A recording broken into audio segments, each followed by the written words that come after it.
Hello, everyone, and welcome back to Return to the Realm, a rereaders podcast for the Realm of the Elderlings series by Robin Hobb. I'm Kayiu, here with Alex and Leah, and today we're going to be going over Assassin's Quest chapters 31 through 35, the penultimate episode of this book and also the entire trilogy. The, Wow. and thankfully that means that stuff actually starts happening in this section. So we will be talking about actual events instead of just hopping all over. So, or I hopping all mean, over and as much. I think, What yeah, was we're your still gonna hop all over for sure. That's just a given, yeah. No doubt we'll start this talking about B or something like that. Which, speaking of B, if you have no idea who that is, this is a spoilers all podcast. So, this covers any and all of the 16 books in the Realm of the Elderlings series. So, if you haven't read those, finish them up and then come back and listen to us. Or if you don't care about spoilers / finish the whole series, then keep watching / glad to have you. So yeah, let's just hop right into it.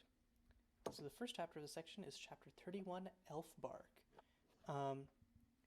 Essentially, I think the important part of this is Regal's coterie attempts to attack Fitz and the Fool through the use of the skill, and Fitz forms or strengthens his skill bond with the Fool in an effort to repel them, but the Fool suffers residual effects of the attack, and the reason that chapter is titled Elf Bark is because when the Fool is being prescribed Elf Bark, Fitz learns from Kettle that Elf Bark is used to cripple or weaken the use of the skill, which is contrary to what he has thought the entire rest of the series.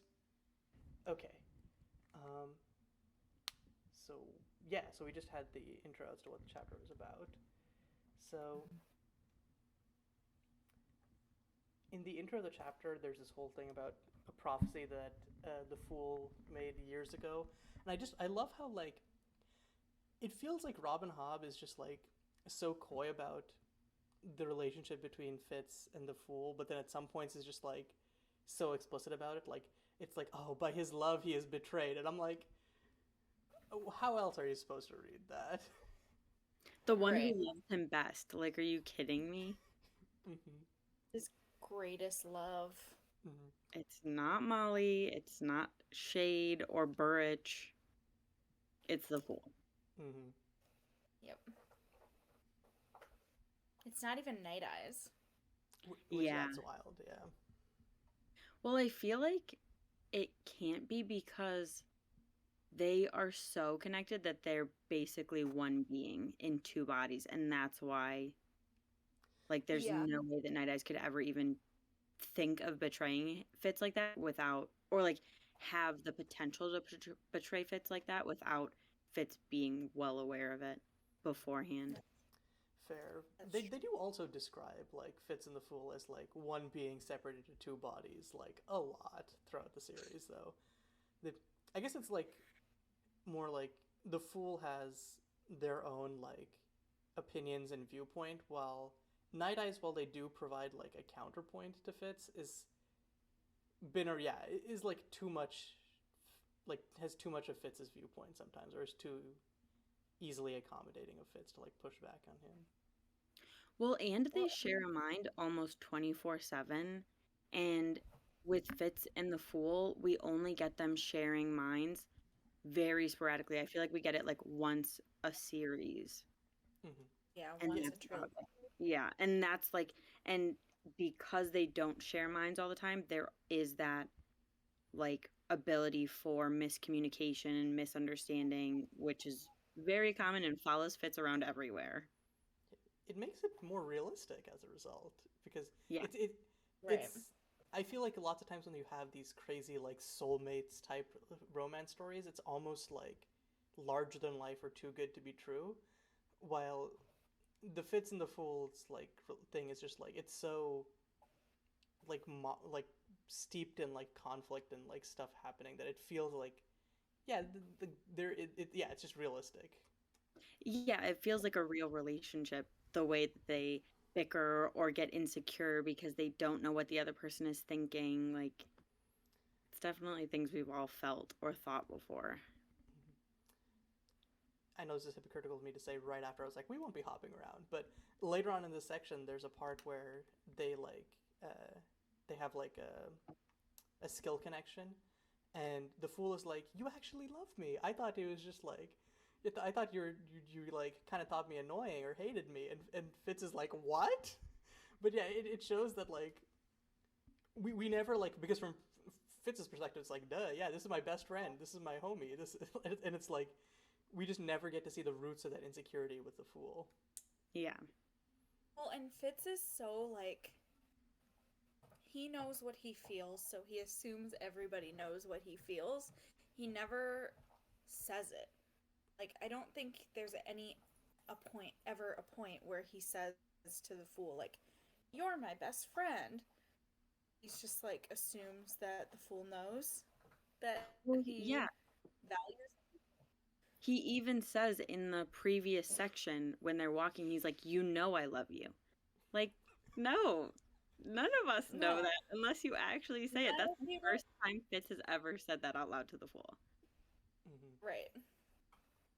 I think that he thinks that all relationships work like his and Burrich do, where it's more about like the actions that you do for each other rather than the words you say.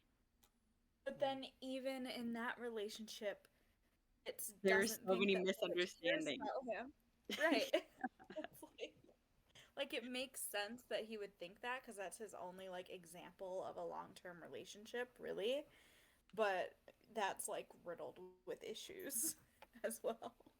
Also, even Shade, who's like the example of like someone who's like primary like love language is talking or like giving it straight, makes so many assumptions about how Fitz feels that Fitz later has to like correct and be like, no, actually, I was going through this, and Shade is like, yeah, never thought about that. I think that Burrich probably got better at vocalizing his like emotions and all of that stuff once he was with Molly, because I feel like he does talk more when we see him in Tawny Man, and that could just be like him growing up and being more mature, but I think it's also the fact that he was in this long-term relationship with a woman, and like I feel like women are so much more like vocal about their feelings all the time, and so having that in Molly and Nettle probably helped him realize, oh, like I need to talk about these things instead of just like chopping up wood for them and thinking that they know that I love them. And Molly doesn't take shit. So I'm sure that like if Burrich wasn't being communicative, she probably would have been like, "Listen here, what bitch. The fuck, bro?" Yeah. Use your words. Yes. And Burge's like, I've chopped the firewood and I've swaddled the baby. What more do you want from me? Don't you know how I feel? I feel like it's Nettle who really helps him open up with his words, because like even when she's first born, he like holds her and he's like gushing over her already. And I think that it's just that like having a daughter is what did it. Even though technically like she wasn't his daughter at that time, but like it was an instant love. Like that's, I think, what only parents can really have. Right.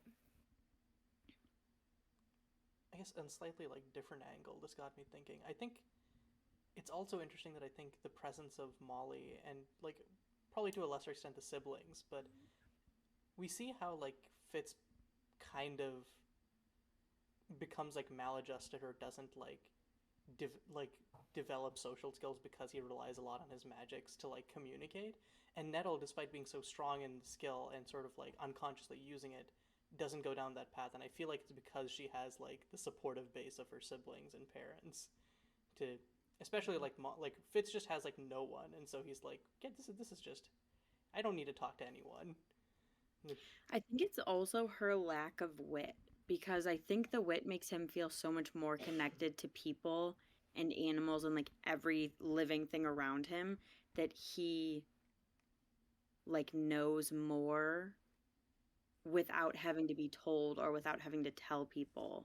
But with Nettle, she only has the skill, and with so many people being closed off from it or like not knowing about it, it's harder for her to only rely on her magic rather than like it is for Fitz.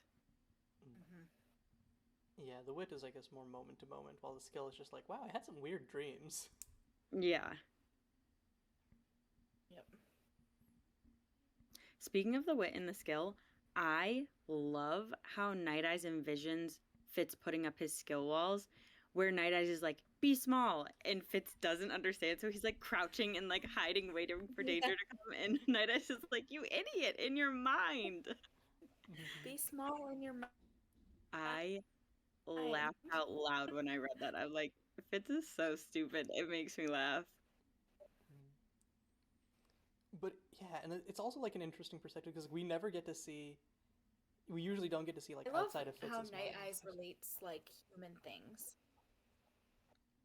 But yeah, all I was saying was just we only get to see like Fitz's visualization or like conceptualization of how some of these things work, and so it's interesting to see like Night Eyes come in and be like, no, yeah, be small, and it's like it's a completely different thing from like the idea of putting up walls, but I just like the idea of like all of like these really like loosely defined things with like the skill and the wit, and you're just like trying to make like real world parallels to them and how each character kind of does that, and wondering if like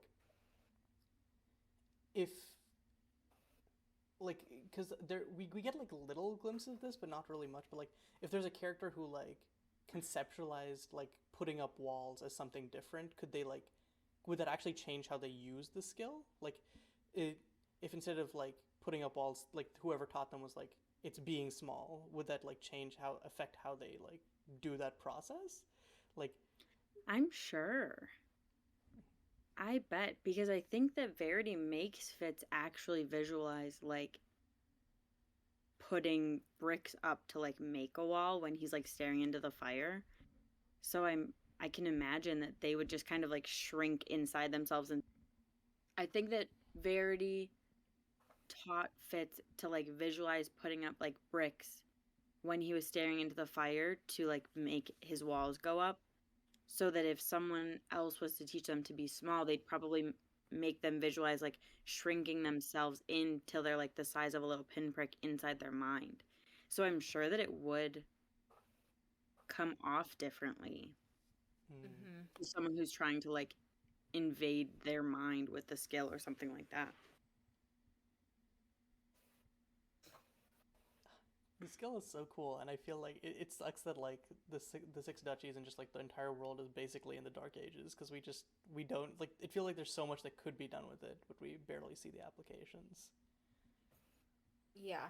Like, even when you get to Tawny Man, let alone Fitz and the Fool, there's so much more that they're able to do with the skill.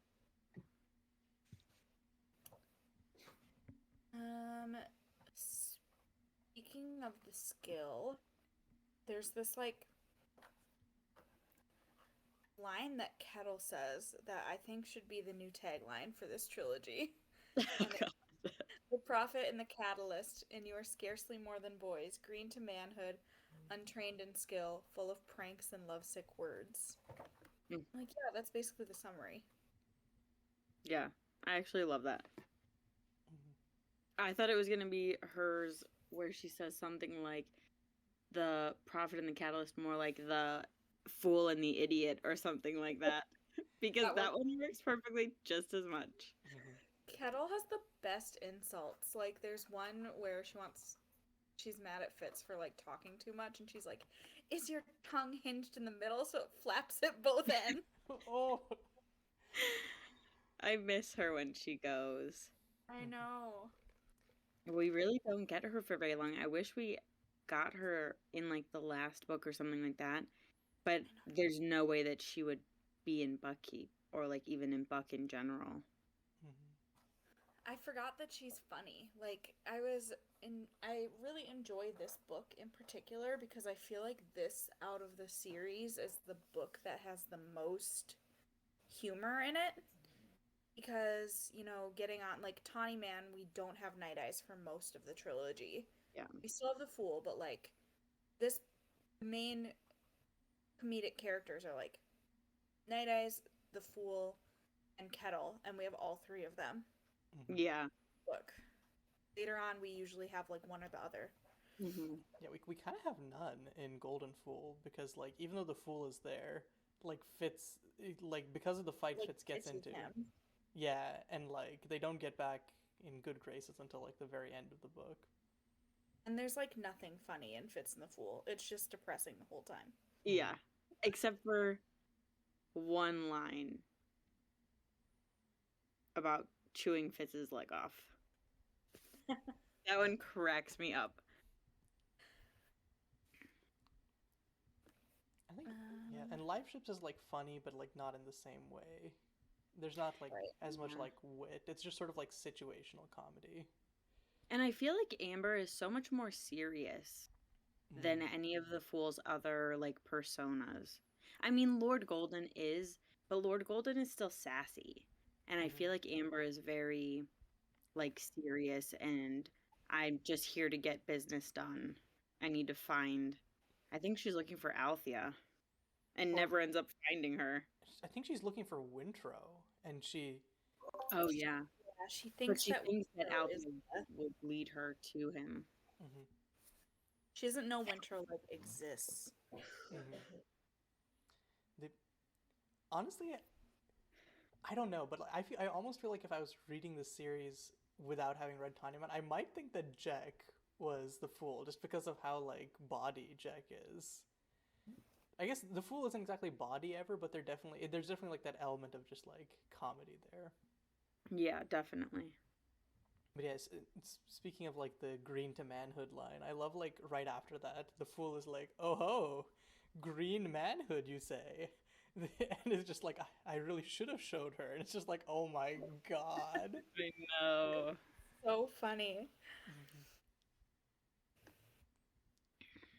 And right after I was like, the Fool isn't that body, and then I remember that line. Never mind. Yeah. The Fool definitely is when they want to be. Mhm. Right.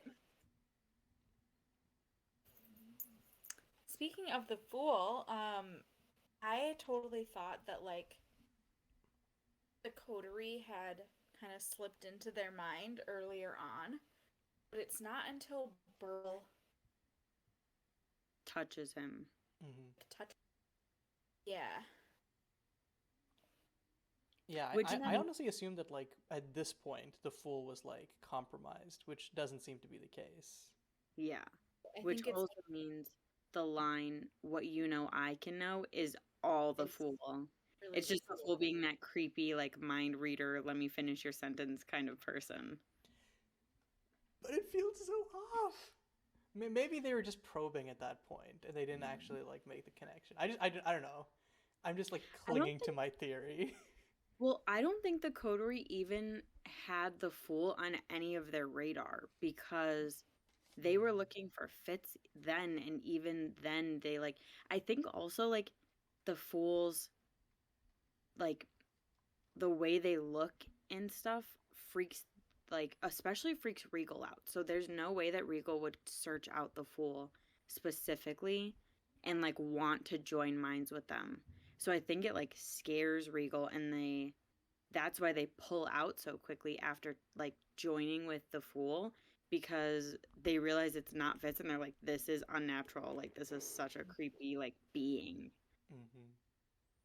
Yeah, don't they like squeal in disgust or something? They're like, it's that They thing. freak out, yeah. And you know that's all Regal. They're all so stupid. I hate them. Yeah. One good thing did come out of that though. It's when Fitz is like gathering up the Fool and like bringing them back into their own mind, and he's like, I knew the Fool's beauty and his power in the briefest of flashes of insight. In that moment I understood and marveled at all that he was, and in the best I had forgotten that understanding. I think I messed up that quote. Mm-hmm. But you get it. It was so sweet that like Fitz finally got a little bit of a glimpse into the Fool's mind. Mm. Mm-hmm. It kind of sucks that like Fitz doesn't like, because of how the skill works, can't like retain like the exact thing, just like gets like the vibe. Yeah. But yeah.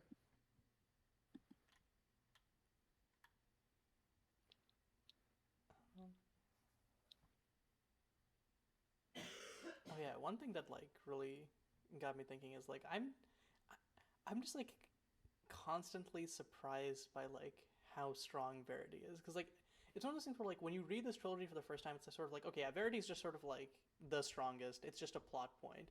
But then you keep reading and it's like there's not really anyone who can rival Verity.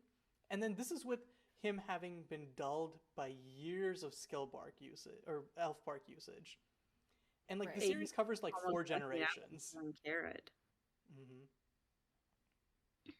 It's like Verity really was just the strongest skill user in like several Well, generations. well, and if Verity says that chivalry was even stronger than him, and it was like being like ran over by a bull, if chivalry comes and skills you, like that must have been intense. Right. Honestly, if chivalry had been trained like better or more, I feel like they Regal and like whoever would never have been able to assassinate him. He would have just like sensed their intentions from like a mile away. For sure. I I one wonder. Oh, sorry. I was gonna say. I wonder if Fitz would have been as strong if he hadn't been dosed with elf bark so early. Yes, I think that if it wasn't him in his formative years, right after being like scarred by Galen, it would have ended up differently. Right. And Fitz is I still really strong. Like I think probably right behind Verity. Yeah. Yeah. I wonder if have always wondered this, if like Chivalry knew that there were assassination attempts out on his life and he just kind of gave in to them. Like he didn't try to survive and didn't want to live anymore. And it was kind of like a little bit of suicide. Like maybe he thought Fitz would be safer if he wasn't there. Well, and I feel like he probably, like, it was the guilt and shame that he felt for like letting down his whole kingdom, that he just couldn't like get back to that. And so he's like, there's no point. Like, I let everybody down. I might as well just go. So I mean, that even would if be he a knew very, about someone trying to kill him, he was like, okay, this is how it's going to go. it would be a very Fitz thing to do. Definitely. And I'm sure that it runs in the family. Right. The two reasons I feel like I don't really vibe with that are one, I feel like he wouldn't leave patience. Like I feel like he cares way too much about patience for that. And two, because he's still like checking in on Fitz through Verity. So like there's still like that aspect of like I want to be around and involved and like care about Fitz. I feel like if he was like that like despondent, he wouldn't even be keeping in touch at that point. He would just be like, I'm in exile. Yeah. Though it's definitely one of those things where like I could see like Fitz thinking that, because it's one of those things where like we just don't have enough information about Fitz would chivalry. do it so he could imagine someone else doing it. And like there's enough that fits, because it is very like someone who's like straight laced to a fault is like, oh, I have broken the code, the Yeah. my honor.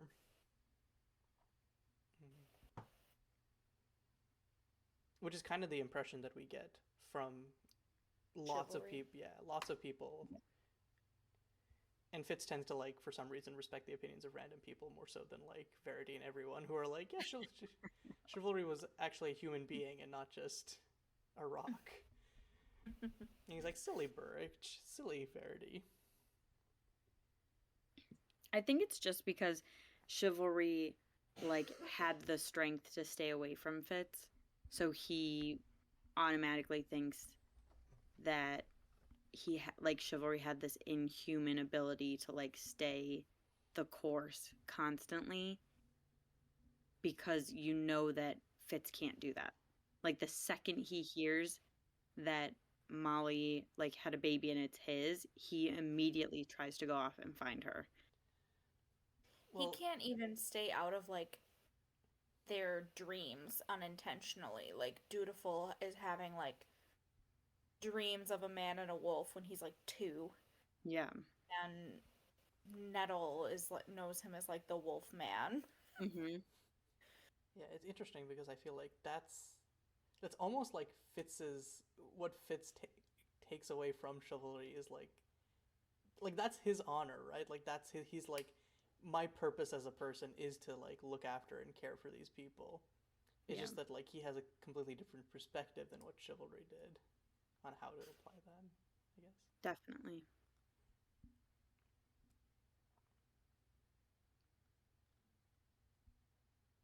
So back to this chapter. um, Starling is like kind of being a dick, and like she's uncomfortable with Night Eyes knowing everything, so she's like, "Oh, how's Molly gonna feel about that?" And is she gonna make you send him away or something like that? I'm like, It's really not fair to Stumpy.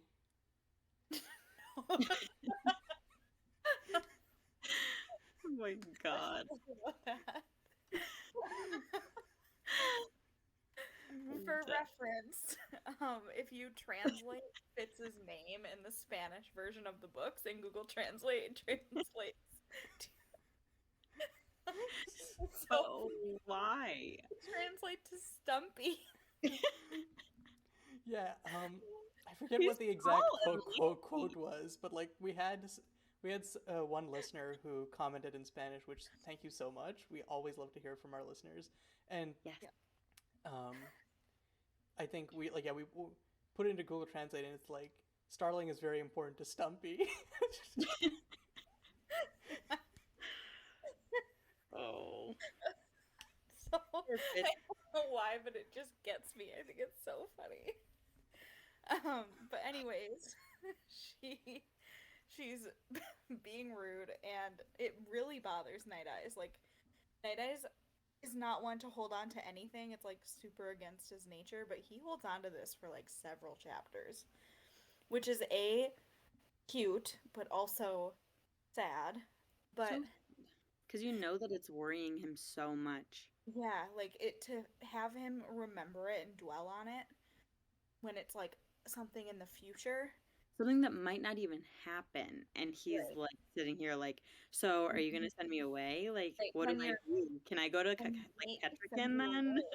Yeah. And then Fitz is like, I'm not going to think about it. I'm the wolf. Yeah. Right. They reverse roles for sure. Do you guys think Fitz would send Night Eyes away if Molly demanded it? I think he would tell himself he was going to and tell Molly he was going to, and then just like procrastinate doing it forever. He would be like, you can't be in the house, but I'll go hunting with you every day. Yeah, exactly. And, like, exactly. Like, Molly would honey, just I'm think going he was up hunting. Yeah. And it's like, Fitz, there's wolf, there's bite marks on this boar, and he's like, wow, yeah, I really chomped down on that boar when I was running after it. It wasn't anything. I think the horse bit him. we should really get that horse checked out, you know? Yeah, it's got sharper teeth than normal. Yeah, Burge told me about that. Really rare horse condition. Dang! Just bring Burge up like that.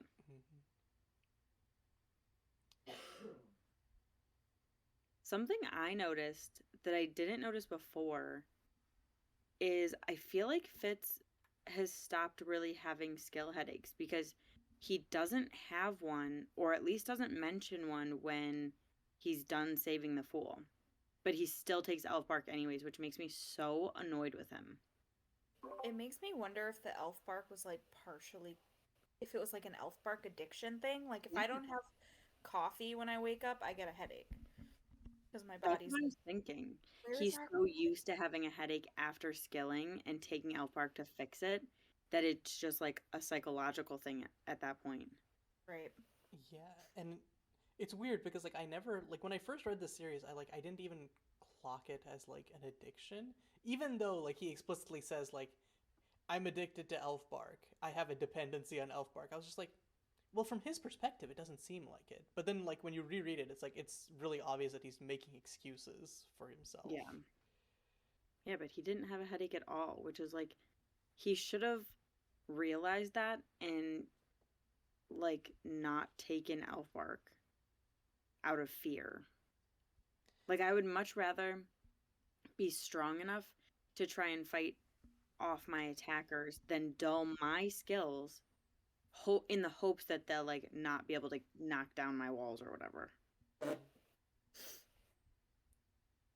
He's just making bad decisions. Oh, so business as usual then. Yeah, that's the fucking truth. And Lord knows he's gonna blame them on everybody else or blame them on some stupid things that he thinks are more serious than they are. Oh, it's And not on the Shade's fault for getting me addicted to elf bark, which, okay, it is a little bit, but right. you can't blame everything on your upbringing, Fitz. Sometimes you need to take agency over it now that you are an adult. Please.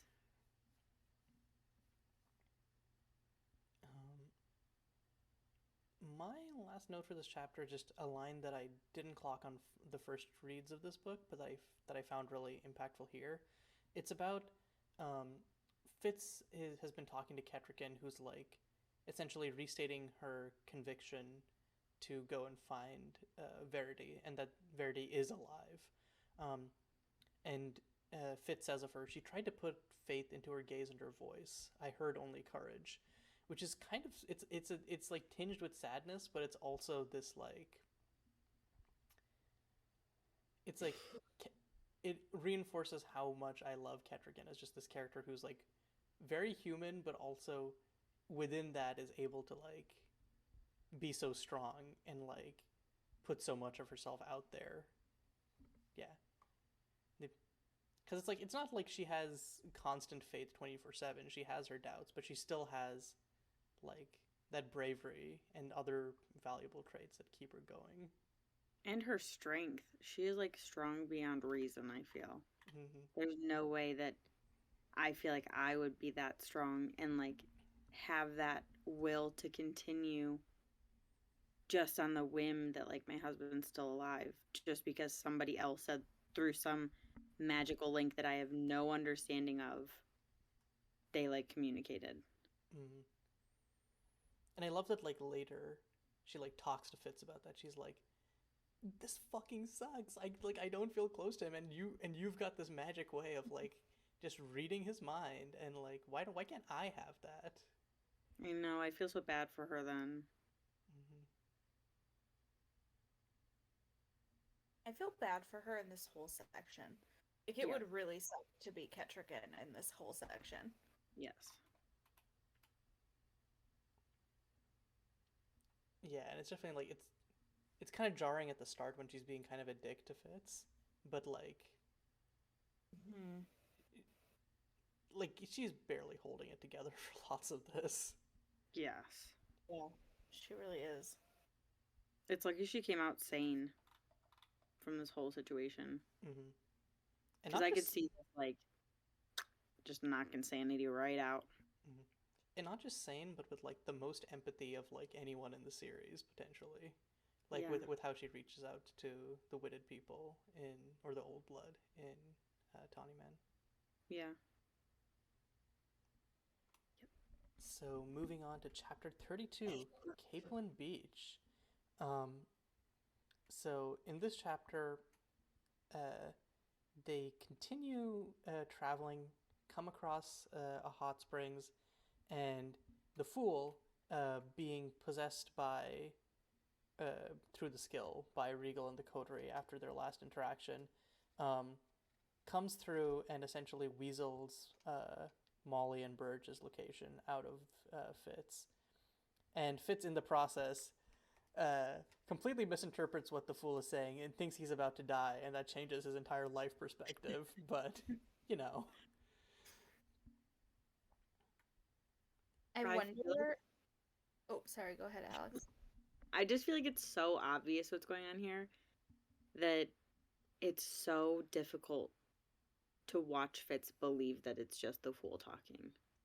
It's really obvious to me now, but like I remember when I read it the first time, I was just like, the fool's acting weird.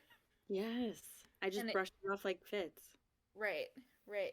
But when you know, it's so obvious, especially when he like brings his hand up to his mouth and he's crying and like his other hand's like pulling his hand away. Yes. And he That's doesn't even call Molly by her name. He's like that candle girl. Yeah. Like, he knows her name and he's never called her anything like that before. That Mhm. should have been the biggest red flag.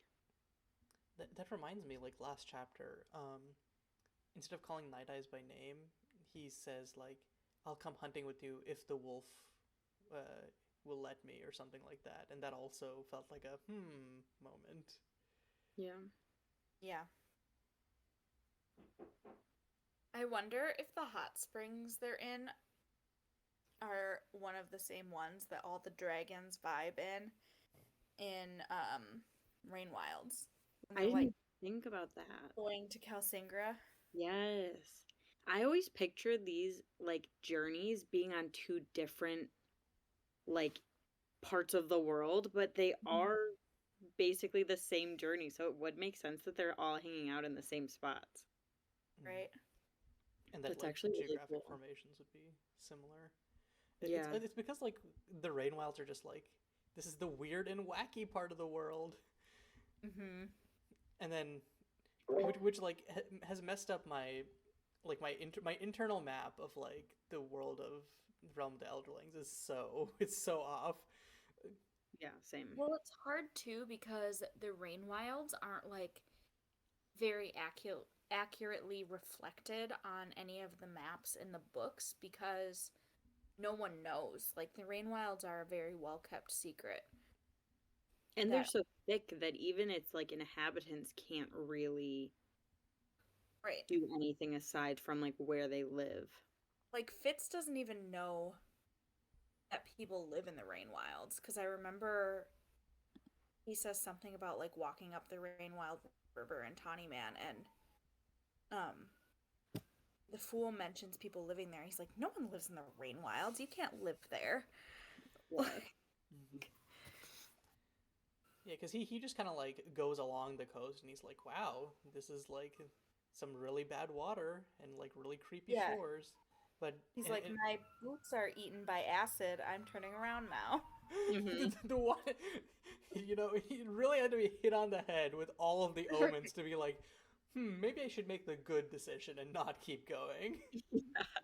Right. Um, Speaking of like weird stuff, this is not something that like I kind of just like glossed over this the first time I read it, but they're like continuing on their journey, and then there's like this weird bridge, and Fitz like I could not identify what it was wrought from, whether true metal or strange stone, for it had more the look of a spun thread than hammered metal or chiseled rock. And it's like, is this a honest to god suspension bridge with cable? Like that's what it sounds like. They, Oh, I didn't even think of it like that. I just thought it was like made of pure silver. And that, because you know how the fool's fingertips, they went from that really shiny silver to like a powdery gray. I think Fitz like describes them as like actually powdery gray. mhm. So that's what it kind of brought up for me. Is it's just very, very old like silver. Yeah, that also makes sense from what we know of the Elderlings because that's how they make everything. They use the Yeah. skill. So, but Yeah, I yeah, don't know. I think I just like glossed over that because I do vaguely remember Buckkeep Radio maybe talking about that. Um, but I don't remember reading it. So I think I just pictured like a stone bridge, even though it explicitly says that it's not stone. Yeah. You had a Fitz moment. Right. I was like, I'm gonna picture whatever I want. Yeah. honestly, I do that with books so much. Yeah, I do too. Yeah. I've had lots of moments where it's like this character's hair is like blonde, and I'm like, cool. Nope. I've imagined it as black, so it's black forever. Yes. Yep. Same.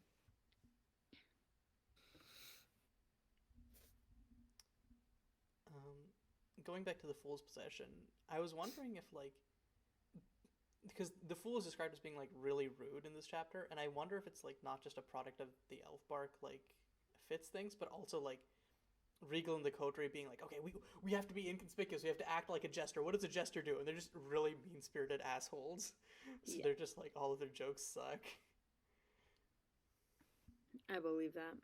That or like, do you think they're smart enough to try to sow dissension amongst the group? Honestly, yeah, No. I could see it. Alex shakes her head as Kayiu says That's yes. too smart. That's too smart for Regal. Like, I just can't see him doing that. Unless I think if Galen was still alive, I would say yes. But because Galen isn't, and I think he was the like sneakier version of Regal, I can't see them being like. I could see like Will's influence, like playing a I part. think Will might be smart enough. But do you think that Regal listens to any? Like, I don't think anybody's allowed to give Regal advice. No. So unless Will was like absentmindedly thinking of it while Regal was like in his mind, that's the only way that it would have come to his attention, I think. Mm-hmm. But also, to be fair, I feel like Regal deserves a little bit of credit. I feel like he's kind of dumb, but we've constantly seen he's like one level above our protagonists. Yeah, that's true.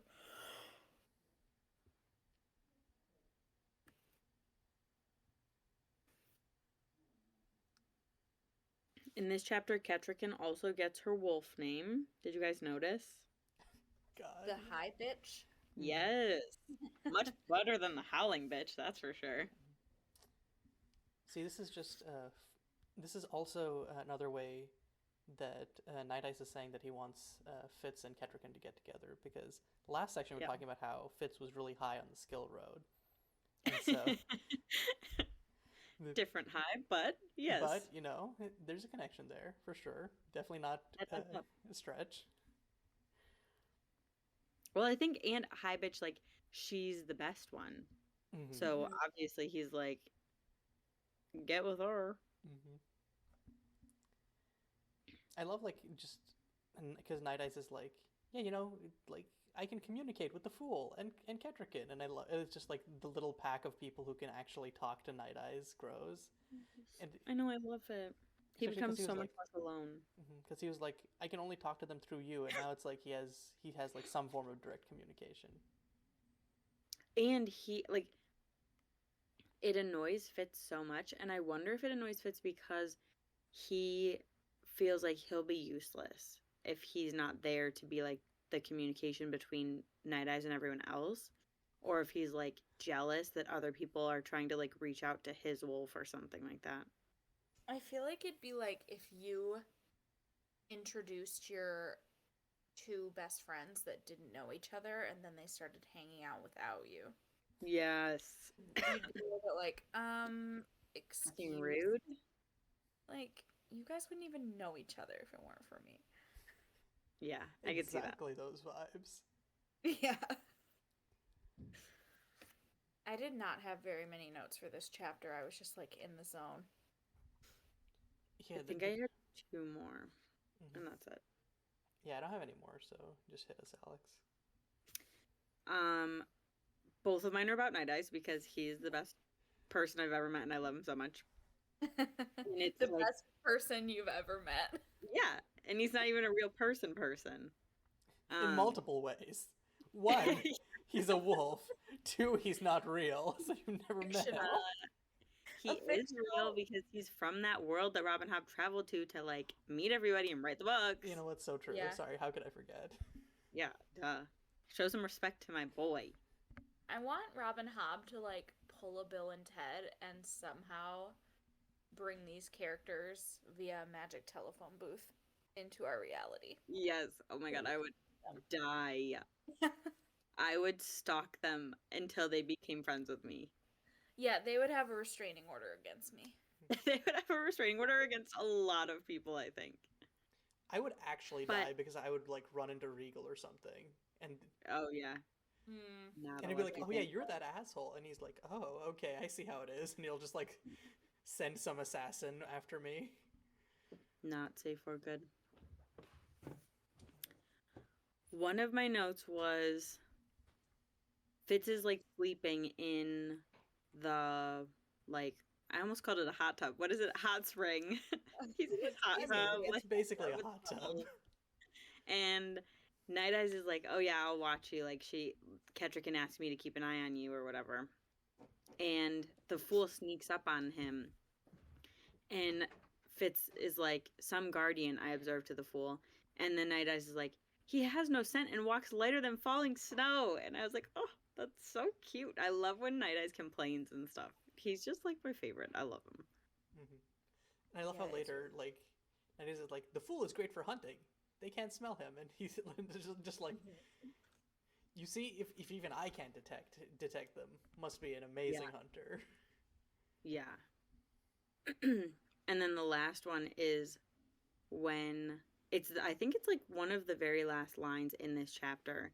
Night Eyes is like, hello, fool, my ears itch.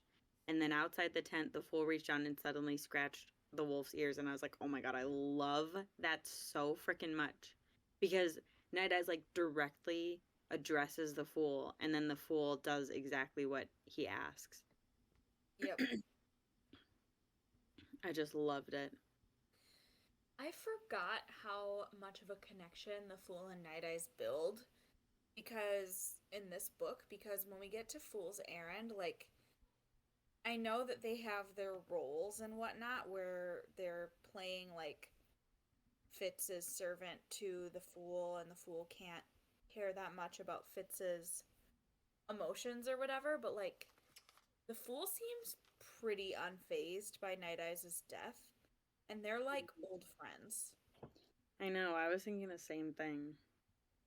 I wish we got a little bit more of what the Fool was feeling or whatnot, because they have like private moments together, but I think Fitz is just so consumed that he can't really like acknowledge or understand other people's feelings about it.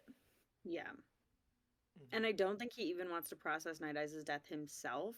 So like the last thing he wants is anybody giving him sympathy about it. Right. Yeah, the only one he kind of lets in is Dutiful, because there's like that direct thing of having the same experience. Yeah. Yeah, I honestly am surprised that like I didn't notice, but yeah, the Fool doesn't really show up at the end of that book after that. No. You really don't. I think I was just too consumed in like Night Eyes to like care about I was anyone else. It's too depressing. I am dreading us reading that book. See, this is the best argument for reading live ships before time ends. Yes. Yep.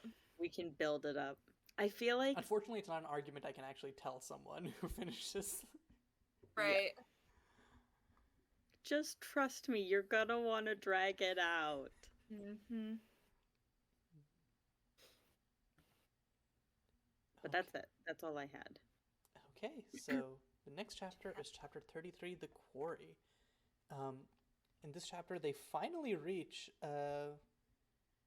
like, the end of their destination. They found Verity, but all is not as they were hoping. He's super, like, absent-minded / not all there, and instead of some magical weapon to defeat the red ships, they just find him carving a stone dragon. And very anticlimactic. Yeah. I was so mad when I first read this book. I was just like, they traveled all this way, and then this is what I get? And they're just sitting around for a few chapters, and now, okay, I appreciate it. But I definitely, the first time, I was like, this sucks. Yeah, I think I felt similar to Fitz, where I was, like, annoyed that Verity wasn't all there and, like, kept getting distracted and, like, going back to carving his dragon. I was like, what are you doing? Like, that's so rude. Pay attention to us. We've traveled so far and suffered so much for you. But now all I can see is, like, how much it's costing Verity, and I'm like, somebody help him already, please. Yeah, like, seeing I forgot that there were, like, half-formed dragons in the cave. Like... Yeah.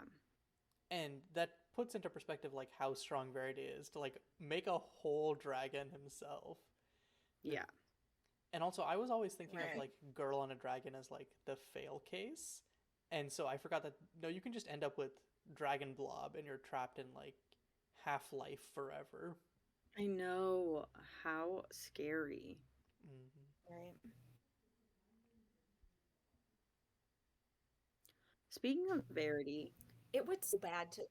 It sucks for everybody to come all that way, and Verity's like crazy carving a dragon, but like Kettle understands what's going on. The fool has faith that what's going on is going to work out.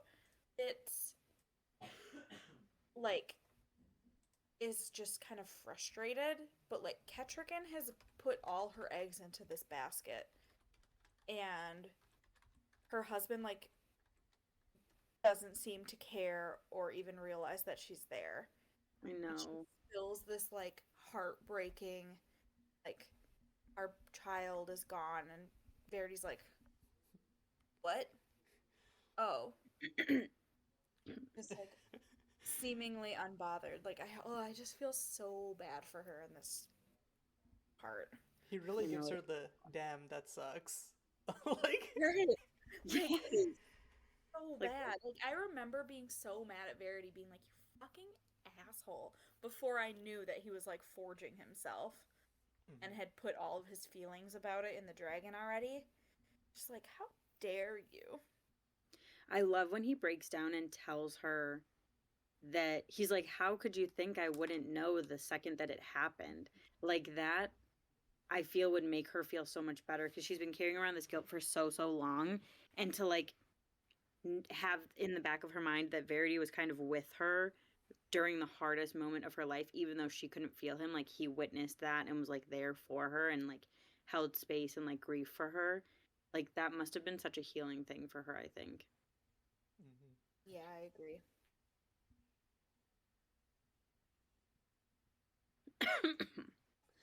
I found a nettle watch in this chapter. I don't remember who says it though because I put the quote in and then didn't put who says it.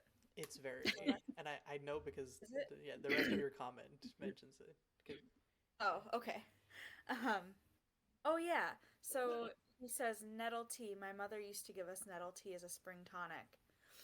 Um, and it's cute that like without knowing, Molly names Fitz's daughter after something that like Has been in the Nettle's, family for a while. yeah, Nettle's great grandmother would make for her grandfather and her granduncle when they were like kids. mhm. Yeah, that is It would really. have been cute if like at some point like earlier in the series like Fitz like Verity when Verity like took skill strength from Fitz, maybe like if he brewed nettle tea for Fitz at that point, that would have been a cool callback. Yeah. Yep. It would have. I wish we got a little bit more glimpses of Queen Constance because she seemed awesome. Hmm. Yeah, but she was like long dead when Fitz was even born, right? Yeah, I think she died when Chivalry and Verity were like probably preteens Yeah, I or thought they younger. were like 13 or something. Yeah. Cause and she dies in childbirth, doesn't she? Yeah. Wait, or was that Shrewd's mom? I think that was Shrewd's mom. Oh, Because I think he, like, when he's dying, he's like, yeah, she died I along with his sister that, like, she was right. bearing. does Constance get blood plagued? Is that what it was? Maybe. I wouldn't doubt it. Uh, It affected a lot of people, I think. I think the Just like timeline of that. any unidentified old death. Ah, it's the blood plague. Like, Apparently, I've already Googled this because I typed in Queen Constance and in my search history came Queen Constance ROTE. So We this there might was be a something else we we definitely talked about this. We just have the memory of goldfish. Someone's screaming at us listening to this. like you guys already investigated. Whoops. meanwhile we're out here slandering Fitz like oh Yeah.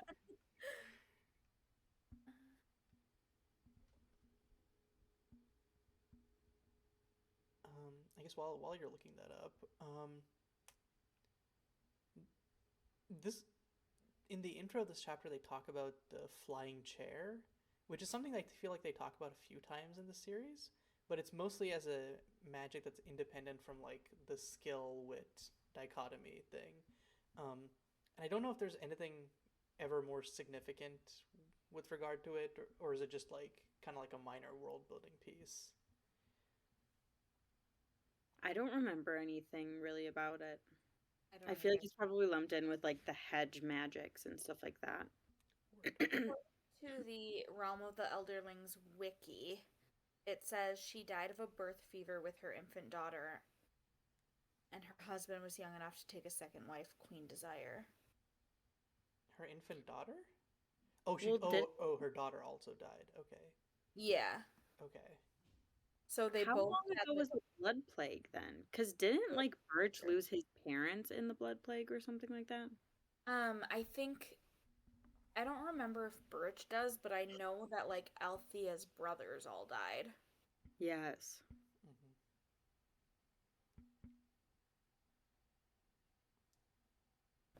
So it wasn't a crazy assumption on my part around.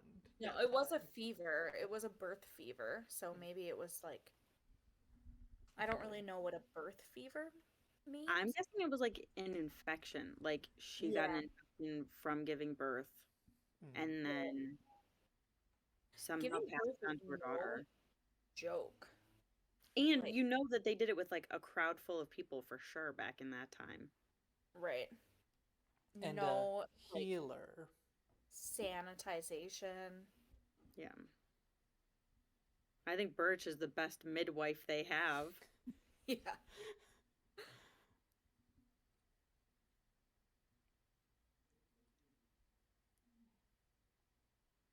One thing that frustrates me about this chapter, and I get it because when I was first reading it, I also felt like frustrated the way that Fitz feels.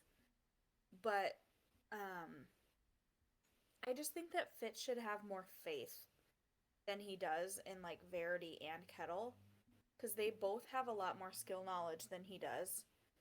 And they're both telling him that like they're carving a dragon with skill and putting memories into it, but Fitz just writes both of them off like you're being crazy. And it's like if someone that had like a bachelor's degree in something was telling me that they were doing it for XYZ reason and it was going to have a result, I'd be like, okay, you know more about it than I do. And instead, Fitz is like, you have me nuts. I think that it's understandable for him to write off Kettle because Kettle doesn't share any information with them for the longest time and like keeps everybody in the dark. But I think that it is wrong of him to like doubt Verity. But it is understandable that he thinks that Verity's mind is going, and that's why he's like carving this dragon because he's like been through way too much. And he like saw them in the garden and thinks that it'll help.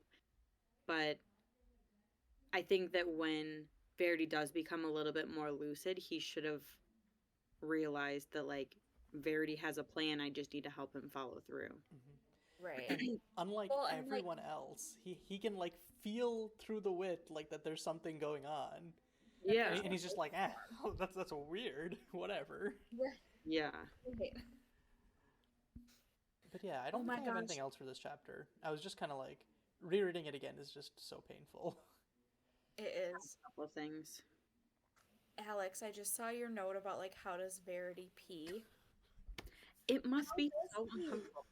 I try, like when I'm in bed, I read something somewhere where you're like, if you're falling asleep, like your body will make you like have a random itch or like make you uncomfortable. So you shift to like make sure that you're still awake or something. So when I'm going to sleep, I try my best to just be like so still.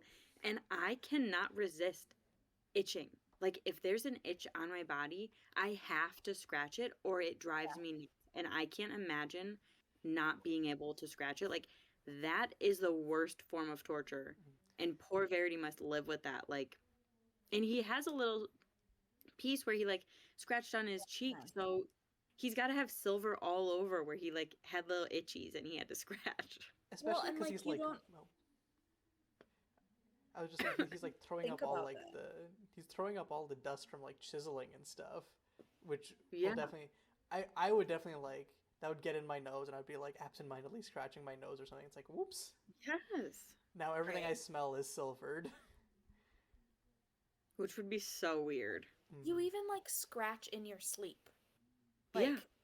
if there's an itch on your head, you're not gonna wake up and scratch it. You like do things inadvertently while you're sleeping, like. And then your note about how does he pee? Like, does he just like shake until his pants come down? Well, I think he's allowed to touch his clothes because his the silver doesn't transfer off on stuff that's not living.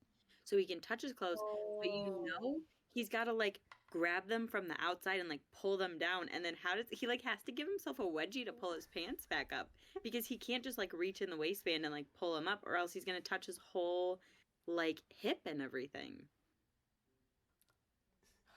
He's really got it rougher than we thought. The reason he's aged so much is just the logistics of trying to live with silver. Right. He should have only skilled one hand. At least he's Not a boy, though. It's easier for boys to pee than girls. Could you Without like, imagine? You just have to sit there for like 10 minutes when you were done. waiting for everything to dry off. Yes. The struggle. And then my last note is just the parallel between like Verity carving his dragon and Fitz, and how they both think that they can do it on their own and then they can't. Right. But And they're neither of both them ask for help. crazy, kind of, and like manic, and on their deathbed. Yes. Ugh. They're really, Sometimes I Verity's just on his want- deathbed because of carving the dragon, technically. Yeah. Yeah, that's true. Well, and because of all the like nitpicking that Coterie has been doing, and like stealing supplies and shit. Oh, right, that reminds me. Like, there's a mention in this chapter that, like, killing with the skill, like, It damages burns or... away part of your skill. Yeah, like, is there more of this later? Because I feel like I don't remember Yeah. being... Okay. I don't remember it being, like, elaborated on. I was just like, is it just like, oh, you, like, feel their last moments and that sucks or something? Well, I think it's in like the last chapter of this section where Fitz realizes how to unlock Kettle's like skill. It's because he understands like the pain that she went through and all of that stuff in killing with the skill. Like killed a part of herself Yeah. along with Gull. Mm-hmm. Gull, I'm sorry, is a terrible name for a person. I Like, know. Kestrel you could get away with. Kestrel's kind of cute or pretty. Like But Pigeon would have been Gull? better. I'd be so mad if my sister's name was Kestrel and my name was Gull. I know, like Seagull. And then Kestrel kills her? Poor The Gull. nerve. Her life, it sounds miserable. And then Fitz just, like, has the audacity to be like, Gull still loves you. Meanwhile, Gull in the afterlife If I being were like... Gull, I'd be like, fuck that. I don't love her. Her name is better and she killed me. That's such a sibling thing to do, though, too. To like be mad about like the names. Mom loved you better because she named you a nice name. I got an ugly name. So I'm gonna sleep with your boyfriend. My name is Gull. Is Gull worse than Pigeon? I feel like Gull is better than Pigeon. I'd rather have Pigeon. Name me Pigeon. Like, that's fine. I'm just gonna open up the next episode with like, so hello loud. I everyone, and think welcome back to Return to the Realm. I'm Kayiu. I'm here with Pigeon and Leah. I think that's fine. I think that pigeons are city seagulls. And I think city seagulls are a little bit better. They're quieter. And they're less bold. Like, I was in Seattle and a seagull came and sat on my table and eyeballed me while I was eating to try and steal my food. I'm like, we are not on a date. Please give me some space. I think Seagull would be a better name than just Gull. Yeah, because you could nickname her C. Yeah. You would want to be called C? And then, like, I feel like C is two just like the syllables? lamest name. Yeah. 2 syllables is better than 1 syllable. Yeah, and what's she gonna get called when she's in trouble? Go! Like, that just sounds horrible. So bad. No, thank you. Screw everybody else in this book. The true victim is Gull. Yeah, that's the truth. That's the damn truth. Justice for Gull. You know who else has a one-syllable name? Fitz. Well, No, his name is his full name is Fitzchivalry. Chivalry. How many is that? Fitz. That's 3. Chivalry. No, that's 4. Yeah. Or 4. I'm so stupid. I can't clap and count. That's okay. I clap like different syllables each time. So like I could make it 3 syllables one time and then 4 syllables the next time if I like think it sounds better. We can't count. We have no rhythm. We can't pronounce anything. But we Welcome can. to the podcast. This reminds. There's a comment on Reddit from our last post that like the person was like, I've been pronouncing it Burrick my entire life, and now I can't say it. I can't like say it that way anymore. Thanks. And I'm like, Because of us. yeah. And I'm like, we could be the ones pronouncing it wrong. We'll never know. Well, I never heard of it pronounced Burrick until someone posted on Instagram a video and was like, here's how different countries pronounce like the realm of the Elderlings names. And I think that like the UK pronounces it Burrick and the US pronounces it Burrich. well, I would love just like one of those for B. It's just like B. Right. Yes. B. I listened to the audiobook and I'm pretty sure that they like consult the author about pronunciations.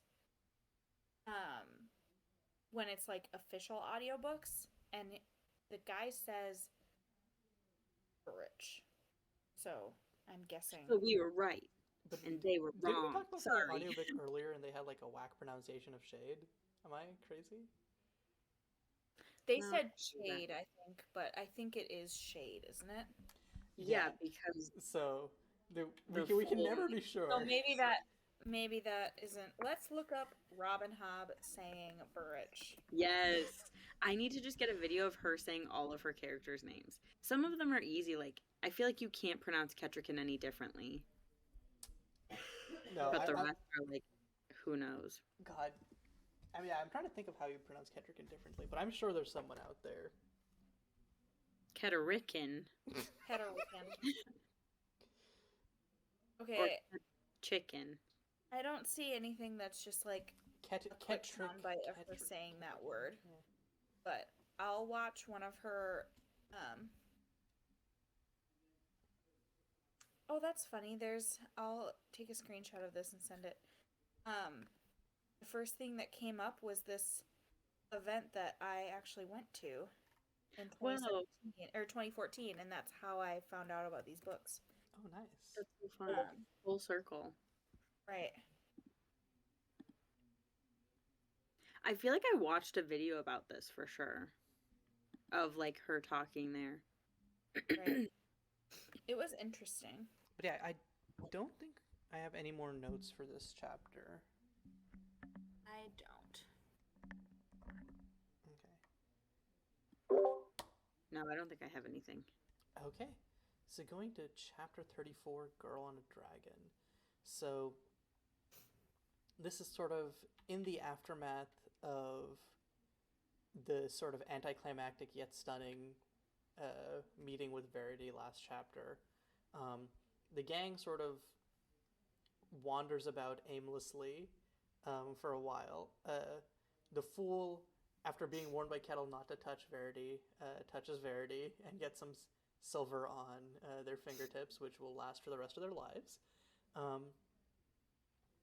And I guess the other important things are, we talked earlier about Kettrican and Verity talking about the loss of their child. That happens this chapter. And the reason this chapter is called Girl on a Dragon is because the fool goes around touching a bunch of stuff with his silvered fingers and touches Girl on a Dragon, which has lasting consequences, TM. Yes.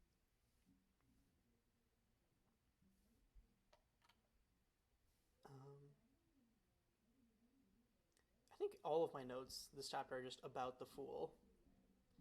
Just Half of mine are the Fool and half of mine are Ketrican. fair.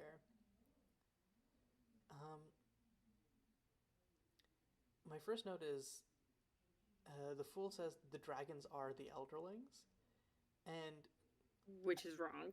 yeah, I feel like if anyone should know that's wrong, it should be him, but I guess he doesn't know everything, even with like the prophecy stuff. Though also I feel like when he doesn't know something, I suspect it's because Hobb didn't know at this point, but I might just be wrong. Well, I think the Fool's blundering around just as much as Fitz is, because they do say, like, it's easier to piece or to, like, fit a prophecy to events after they've happened. And the Fool knows that they need to bring dragons back to the world, but, like, I don't think they understand, like, what the culture was around dragons and, like, what Elderlings were and all of that stuff. So they're kind of just going along with whatever Fitz is saying, thinking that Fitz is smart. Big mistake.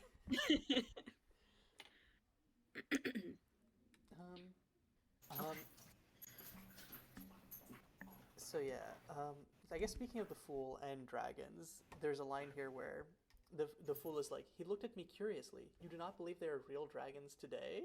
And it's like, like the Fool is like, you don't believe in my entire life's mission? Like, Yeah. Ding. it's one of those things where like it's a throwaway line, I feel like at this point, where it's like, yeah, okay, we like whatever about dragons, like maybe there are, but like we've had no indication of them so far. But then we see the serpents in, like, live ships.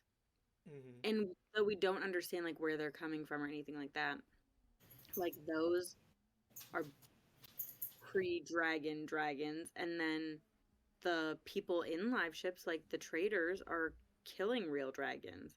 So there could have been real dragons right now if, like, some minor circumstances were different.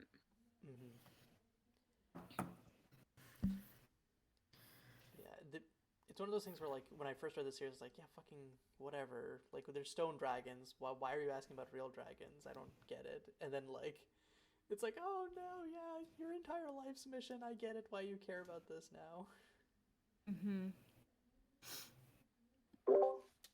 Yeah, I remember when Tintaglia started showing up in Tawny Man, because I hadn't read Live Ships, I was like, what the fuck? Real dragons are getting involved in this story? Like, I didn't know this was a dragon book.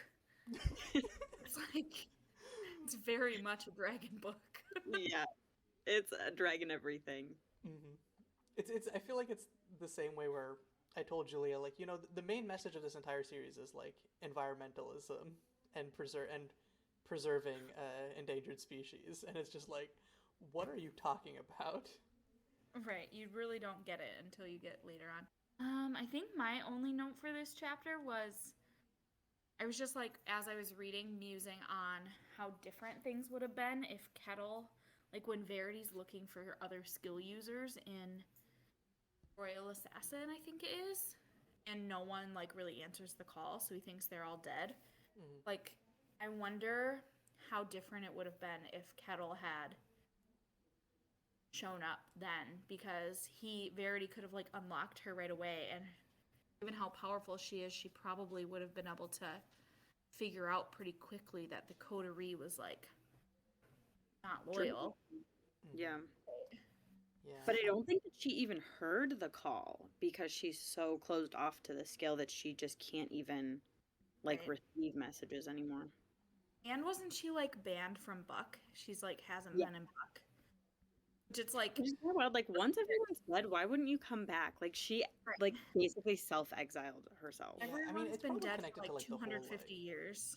because like lots of her like actions are just like, she has trauma plus like the trauma's been like skill burned into her because of the shame thing.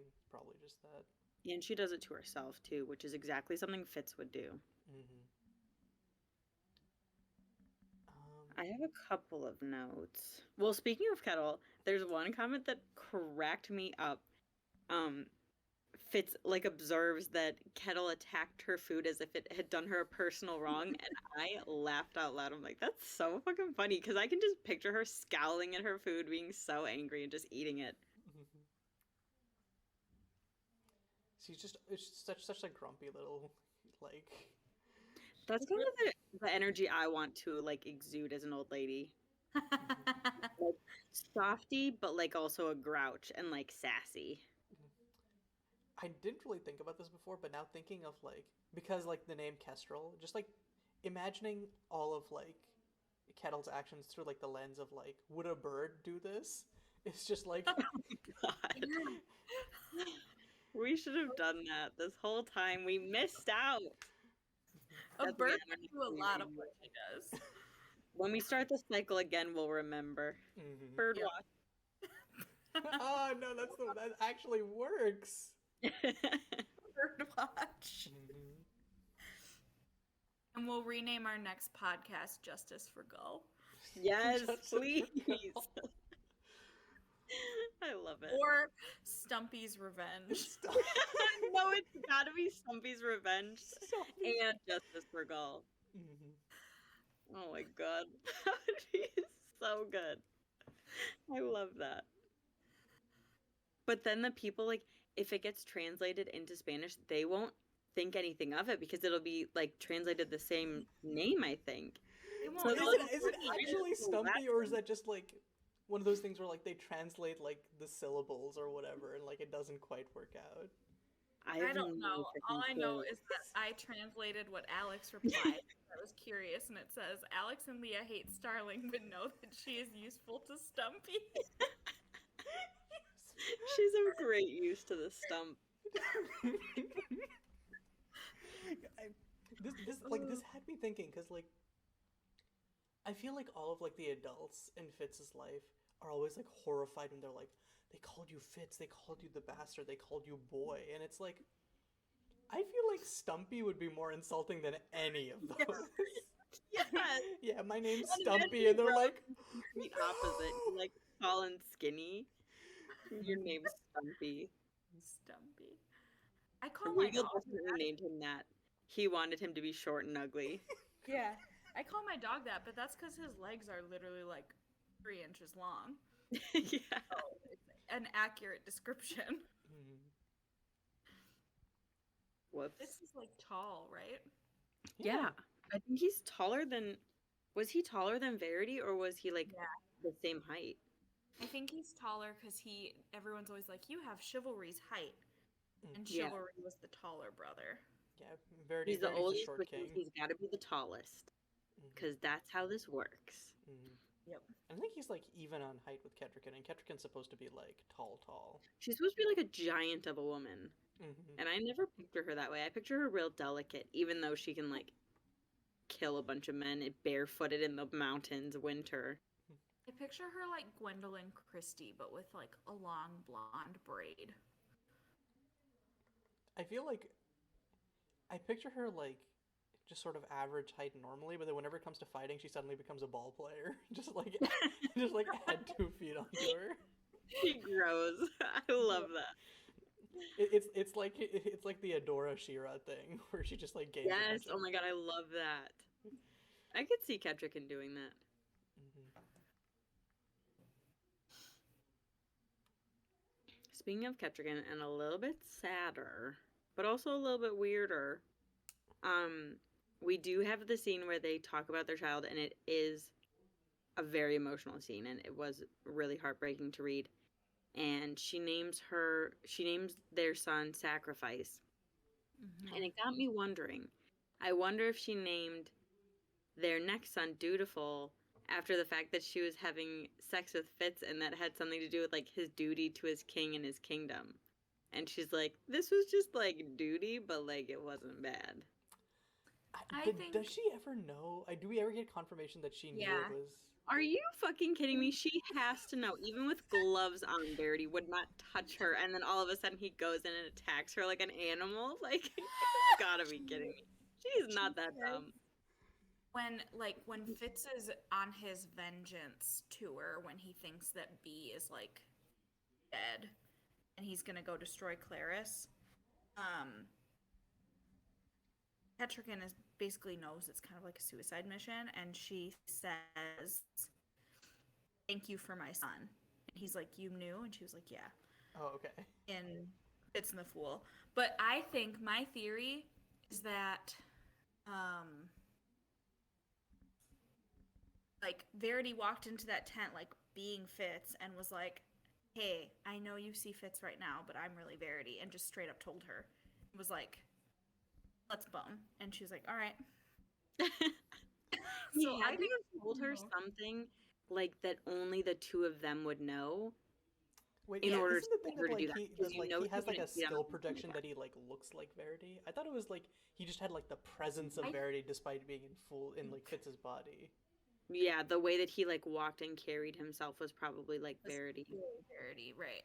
Well, and like Fitz doesn't know what happened, and Fitz is like, he must have disguised himself as like so that she saw Verity, and it's like, tell yourself whatever you need to tell yourself, Yeah. but like I think Petrican would have had to have some level of skill for Verity to like change his whole appearance in her eyes, wouldn't he? Well, Or he would he does talk directly to her at their wedding, but I think that he wouldn't want to like trick her that way.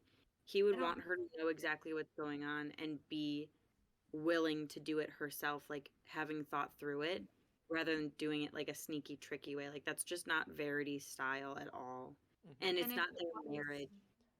yeah, and if it was He's a literally trick, named she for wouldn't. being honest. Yeah. Right. And if it was a trick, she wouldn't have known. And she Yeah. knew. Hmm. So And that's why she named her kid Dutiful. She wanted him to do his duty because she had to do hers. she had to do hers by boning her hot nephew by marriage. Yes. Just all one word. Thank you for Nephew by clarifying marriage. I was gonna say her hot nephew, and then I was like, I have to clarify. I know. I was thinking the same thing. This is not Game of Thrones. If you're looking for that, that's the next podcast over, actually. It is like Dutiful is his like cousin's son, which is gross. Weird. Mhm. Very, very weird. Once again, not entirely sure it was necessary for like this to be the route that things took, but they did, so I guess. Whoops. But yeah, my only two other notes are just about the fool. Yeah, Which are your just last one. Mine are actually about the Fool, too. mhm. Yeah, I had like just lots of great quotes from the fool this chapter where it's like, the sooner I find what I can and cannot do with my right hand, the better. He grinned wickedly and made a suggestive gesture towards himself. Just Mhm. like I love how like later on in the next series, like the fool is just like so embarrassed, like, oh, I was so like I was really growing up. I was such an adolescent back then. And it's just like you reread all of this and it's like, oh my god. Yeah. Mhm. Um, That and the part other made one me. is a lot more serious of a line, but not really. But like it's a line that has like lasting impact. It's like, what call has a fool to be wise? And it's like I think that's the first time the fool like is basically like does the line of like I've never been wise essentially. Yeah.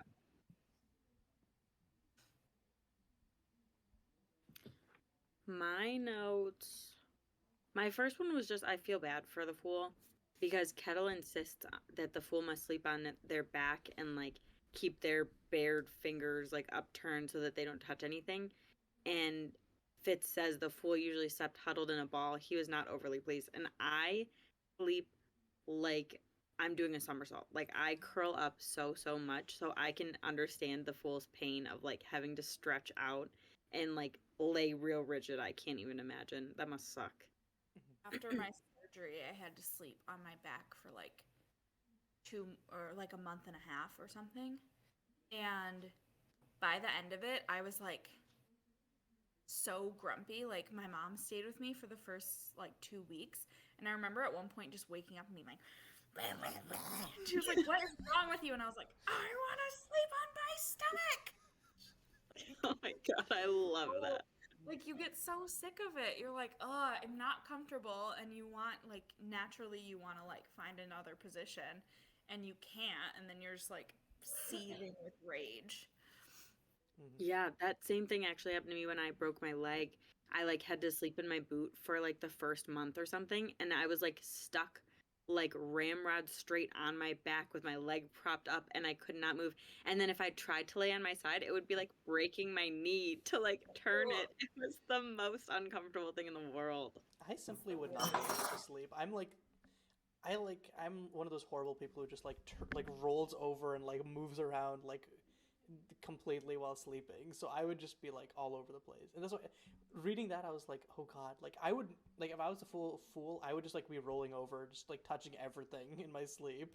You'd be speckled in silver all the time. Yeah. My last note is about the fool's silvered fingers. And they say, I do not think I need fear much from natural things, only those that have been wrought by man. Then the threads go raveling out. But trees, I think, will be pleasant to touch. And, like, that's gotta be why. I think that's gotta be another really big factor in why the fool became a wood carver in, like, live ships and why they continue to, like, do that kind of natural woodworking in Tawny Man, because it must feel so cool to like touch something and know what it should become and like what it wants to become. Mm-hmm. It's like they were And always good at carving, and then this is just like the cherry on top. yes, that's what I was just gonna say.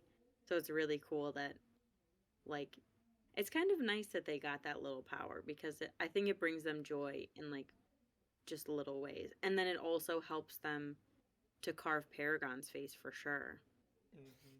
Like, I don't think there's any way that Amber could have done that. I mean, yes, Amber could have done a good job, but I don't think it would have been exactly what Paragon needed. I don't remember exactly, but I think she does. Like that's the first time she takes off her gloves. I think when she's carving Yes. Paragon. Yeah, I think in front of other people, yeah. Mm-hmm. I think she only does it like in private otherwise. Mm-hmm. And then she's so mad when Paragon opens his eyes and they're blue. He's like, they're supposed to be brown. Supposed to be brown. I love when everyone says like, "Oh, he's so handsome, but his nose is broken. Why'd you do that?" She's like, "His nose is perfect." Nothing can ruin his face for me. The snappy sassiness is my fave.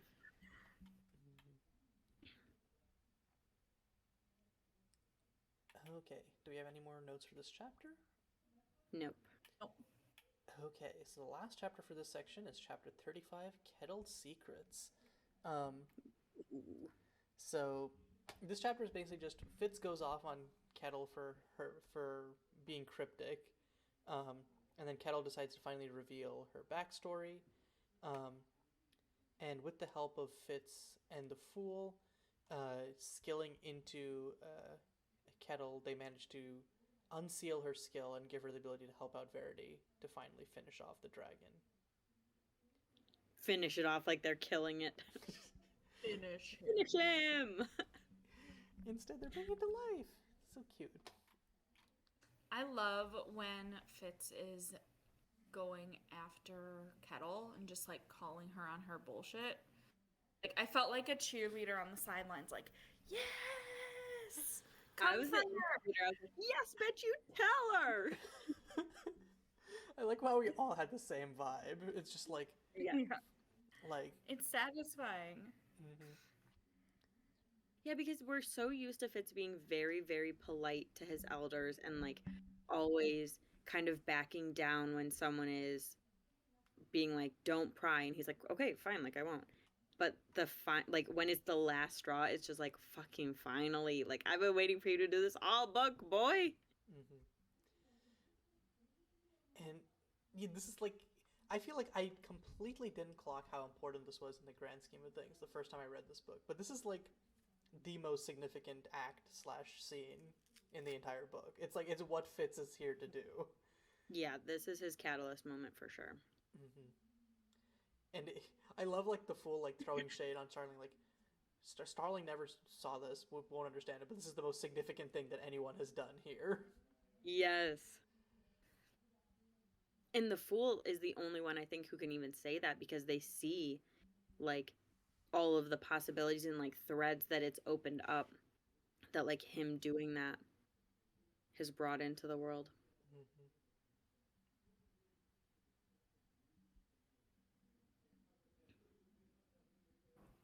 I thought it was interesting when someone, I don't remember if it's Kettle or the Fool, it must be Kettle, says something about like the prophet and the catalyst, and Verity says, "Ah, that old legend. My father was fond of it." And I remember in either Assassin's Apprentice or Royal Assassin, um, Shrewd was like asking the Fool, like, "Tell me what you've seen" or something. And we were wondering, like, how much does Shrewd know? Like, Shrewd must have known that the Fool was a white prophet. Yeah. And I wonder if he knew even that like Fitz was the catalyst. I'm sure that the Fool was the most open with Shrewd about everything. So whenever the Fool had like some idea or theory, I bet they bounced it off of Shrewd to see like what he thought. And so he must know, and maybe that is what really got him started into like allowing Shade to train him and letting like that was probably the final straw that like pushed him to letting Galen train him too, or like giving him skill training. Like I bet that the Fool has more of a play in all of it than we thought, and that's why they feel so guilty for all of the things that happened to him in the previous books.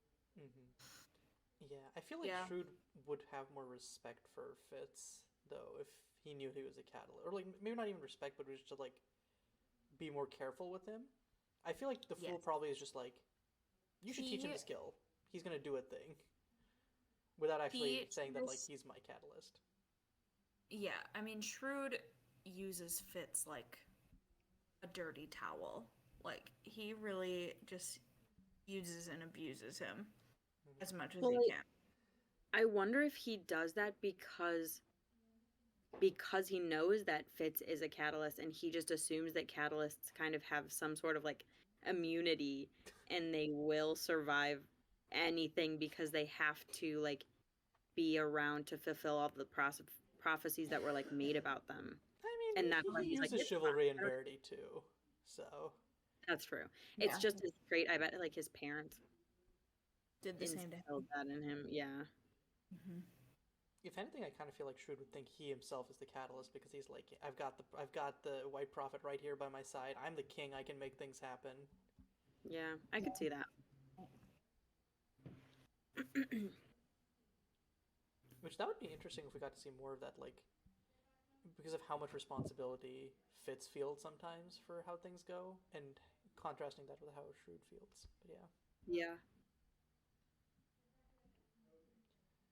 Um, oh yeah, I mentioned this earlier, but like my only other two notes in this chapter are just lines from the Fool, where he's like, "You do love me." Um, and then Fitz is like, "I was incredulous. He had never truly believed it before. Before it was words. I always feared it was born of pity. But you are truly my friend." And I I think know that's so sad. it's interesting because we talk about how the Fool's love language is like words of affirmation, but it's just like coming from Fitz. It's like, I don't trust this. Fitz doesn't use words. Well, I think it also has to do with the trauma and abuse that they endured in Claris. Like I think that Claris like instilled in the Fool the belief that like no one truly is there for them and like no one will help them without having like an ulterior motive, even his like including his catalyst. Mm-hmm. And like being told that for years and years and years, I'm sure it definitely takes a toll on someone, especially someone like who's in their formative years like the Fool was then. Right. And at Buckkeep, they kind of just always got derision. So Yeah. Yeah, they were totally ostracized, basically, even at Claris, because like when they first went to Claris, they were treated really well, but then as the prophecies like differed from what Claris wanted, they were like ostracized there and tortured and whatever, and then they escape and go to Buckkeep where they're ostracized again because they look different than everyone else.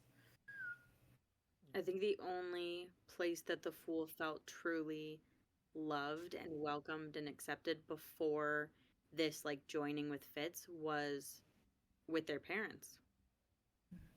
Which is really sad. I know.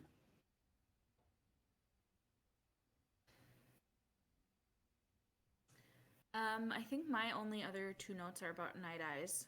When the Fool touches Girl on the dragon and like shrieks out and kind of like falls back, Night Eyes says, "What bit him?" And I don't know, I just thought that was really cute that that's like Night Eyes' version of an injury or a threat. Like if someone screams out, he's like, obviously someone got bit by something. Yes. Is it a porcupine? Is it in your nose? I was thinking like earlier. I was like, it's just something in the past. It's not a porcupine quill in your like when Fitz was like Yeah. running away because of his trauma. I'm Yeah. sure. Right. Yeah, I think Night Eyes is so sweet. And I love, like, I feel like in this book, we really get to see how protective Night Eyes is over the people that he cares about. Because, like, he Yeah. does that for Fitz, and he, like, is like, do you want me to kill everyone in this room? Because I will. And then he is always taking care of, like, Ketrican and going after her and being that comfort for her.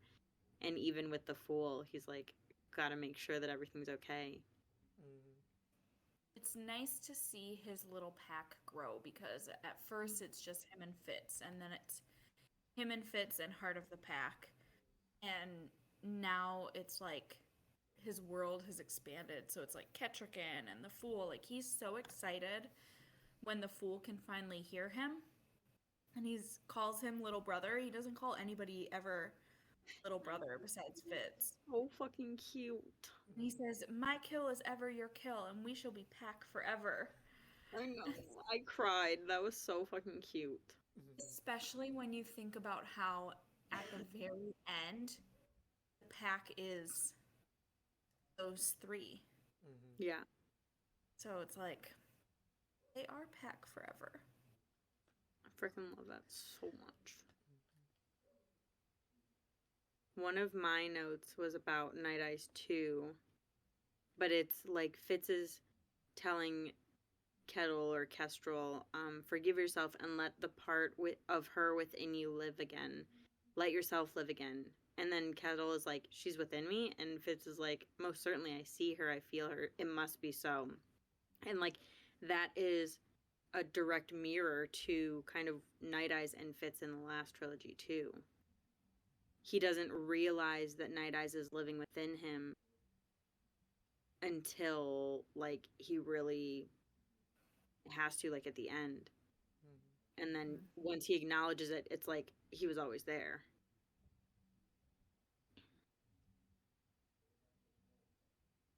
One thing I just like, I don't know, maybe I'll understand it more when we get there, but I always just struggle a little bit with Night Eyes being Wolf Father when Fitz isn't there. Yeah. Like, it's like a completely separate entity that B can see and communicate with, but Fitz has no idea about, but it's like part of Fitz, but Fitz isn't even there. I don't know. Yeah, It's kind of a mind it really fuck felt to me. like plot or like not. Yeah, it felt like plot convenience.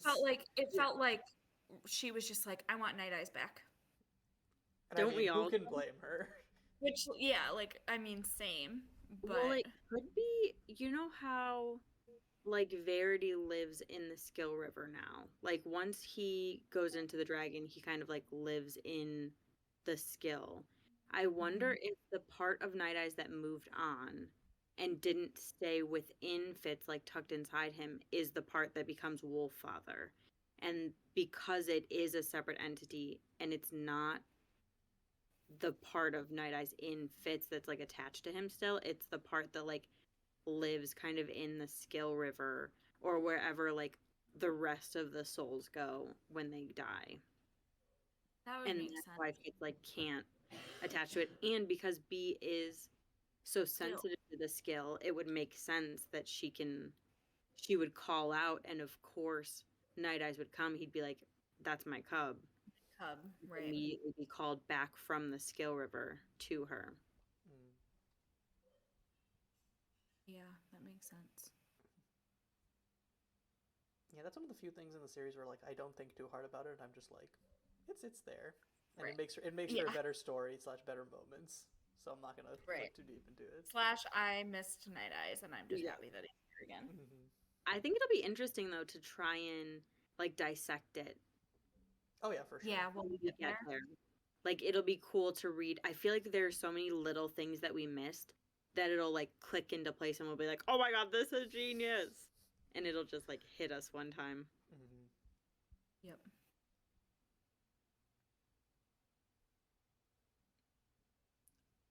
I didn't have anything else here. Did you guys? My last one is just Fitz completely stopped having skill headaches. Like he used all of his skill to awake in like Kettle's skill, and all he does is sleep forever. And like he wakes up and feels fine. Mm-hmm. So Right. stop using fucking elf bark because it's not working for you. You don't need it. Fitz is Agreed. just really bad at seeing cause and effect. Yeah, that's Yeah, the he truth. really is. He really is. That's the fucking truth. Mm-hmm.